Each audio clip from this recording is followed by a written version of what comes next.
तो दोस्तों अपना भक्ति चैनल में आप सभी का स्वागत करता हूँ। राम भगवान अयोध्या आगमन के बाद राम ने कई वर्षों तक अयोध्या का राजपाट संभाला था दोस्तों। इसके बाद गुरु वशिष्ठ ब्रह्मा ने उनको संसार से मुक्त हो जाने का आदेश दिया। एक घटना के बाद उन्होंने सरयू नदी में जल समाधि ले ली थी। दोस्तों सरयू नदी में श्री राम ने जल समाधि ले ली थी। अश्वनी पूर्णिमा के दिन था। मर्यादा पुरुषोत्तम राम ने अयोध्या से सटे फैजाबाद शहर के सरयू नदी के किनारे जल समाधि लेकर महाप्रयाण किया। श्री राम ने सभी की उपस्थिति में ब्रह्म मुहूर्त में सरयू नदी की ओर प्रयाण किया। उनके पीछे उनके सारे परिवार के सदस्य थे दोस्तों। भरत, शत्रुघ्न, उर्मिला, मांडवी, श्रुतकीर्ति सभी ओम का उच्चारण करते हुए वे सरयू के जल में एक पग आगे बढ़ते गए और जल उनके हृदय अखरों को छूता हुआ सिर के ऊपर चढ़ गया। तो दोस्तों क्यों ली जल समाधि, आइए हम इसके पीछे कारण क्या था वो जानते हैं। यमराज यह जानते थे कि भगवान की इच्छा के बिना भगवान ना तो स्वयं शरीर का त्याग करेंगे और ना शेषनाग के अंशावतार लक्ष्मण जी। ऐसे में यमराज ने एक चाल चली। एक दिन यमराज किसी विषय पर बात करने भगवान राम के पास आ पहुंचे। भगवान राम ने जब यमराज से आने का कारण पूछा तो यमराज ने कहा कि आपसे कुछ जरूरी बातें करनी है। भगवान राम यमराज को अपने कक्ष में ले गए। यमराज ने कहा कि मैं चाहता हूं कि जब तक मेरी और आपकी बात हो उस बीच में कोई इस कक्ष में ना आए। यमराज ने अपनी बात को आगे बढ़ाते हुए आगे की अगर कोई बीच में आ जाता है तो आप उसे मृत्यु दंड देंगे। भगवान राम ने यमराज की बात मान ली और यह सोचकर कि लक्ष्मण उनके सबसे आज्ञाकारी हैं, इसलिए उन्होंने लक्ष्मण जी को पहरे पर बैठा दिया। यमराज और राम जी की बात जब चल रही थी उसी समय दुर्वासा ऋषि अयोध्या पहुंच गए।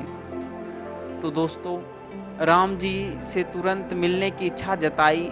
लक्ष्मण जी ने उन्हें कहा कि भगवान राम अभी यमराज के साथ विशेष चर्चा कर रहे हैं। भगवान की आज्ञा है कि जब तक उनकी बात समाप्त नहीं हो जाए कोई उनके कक्ष में नहीं आए, इसलिए आपसे अनुरोध है कि आप कुछ समय प्रतीक्षा करें।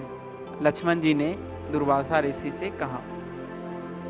ऋषि जो थे लक्ष्मण जी की बातों से क्रोधित हो गए और कहा कि अभी जाकर राम से कहो कि मैं उनसे मिलना चाहता हूं,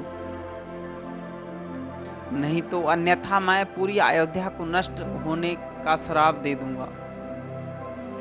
लक्ष्मण जी ने सोचा कि उनके प्राणों से अधिक महत्व उनके राज्य और उसकी जनता का है। तो दोस्तों इसलिए अपने प्राणों का मोह छोड़कर लक्ष्मण जी ने भगवान राम के कक्ष में चले गए। भगवान राम लक्ष्मण को सामने देखकर हैरान और परेशान हो गए थे दोस्तों। भगवान राम ने लक्ष्मण से पूछा कि यह जानते हो कि इस समय कक्ष में प्रवेश करने वाले को मृत्यु दंड दिया जाएगा, तुम मेरे कक्ष में क्यों आए हो? लक्ष्मण जी ने कहा कि दुर्वासा ऋषि आपसे अभी मिलना चाहते हैं, उनके हट के कारण मुझे अभी कक्ष में आना पड़ा। राम जी यमराज से अपनी बात पूरी करके जल्दी से ऋषि दुर्वासा से मिलने पहुंचे। यमराज अपनी चाल में सफल हो चुके थे।